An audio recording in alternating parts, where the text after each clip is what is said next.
కేసీఆర్ అనే మొక్కను మొలవనీయ. అది మొక్క కాదు, వటవృక్షం. వటవృక్షం అది. కేసీఆర్ అనేది మొక్క కాదు.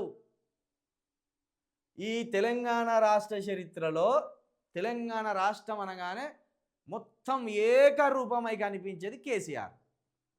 నువ్వు ఏ రాష్ట్రానికి అనబో, తెలంగాణ అనగానే కేసీఆర్ రాష్ట్రం కదా అనే కాడికి వస్తుంది. ఆయన పేరు చెప్పండి, రాష్ట్రం గురించి మాట్లాడరు. దాంట్లో నువ్వు ఒక కలుపు మొక్కవు గంతే. ఆయన వటవృక్షం అయితే నువ్వు కలుపు మొక్కవు. నీ అదృష్టం ఏందో కానీ ముఖ్యమంత్రి అయినవు. ఇప్పటికైనా రాష్ట్రాన్ని చక్కదిద్దు, శాంతి భద్రతల విషయంలో చక్కదిద్దు, ఇచ్చిన హామీల విషయంలో చక్కదిద్దు. అది ఇడిచిపెట్టి నువ్వు ఏ సభ పెట్టినా కేసీఆర్ని తిట్టుడేనా నీ ప్రధాన లక్ష్యం? కేసీఆర్ అనే మొక్కను మొలవనియనట. ఆల్రెడీ మొలిచింది, వటవృక్షం అయింది. ఆ వటవృక్షం కింద ఇంకెన్నో మొక్కలు మొలిచినాయి. ఆ మొక్కలు కూడా మళ్ళీ వృక్షాలుగా పెరిగినాయి.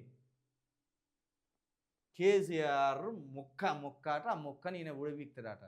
ముక్కే కదా అని పీకేస్తే పీక కోస్తా అన్నట్టు ఉన్నది నా కథ.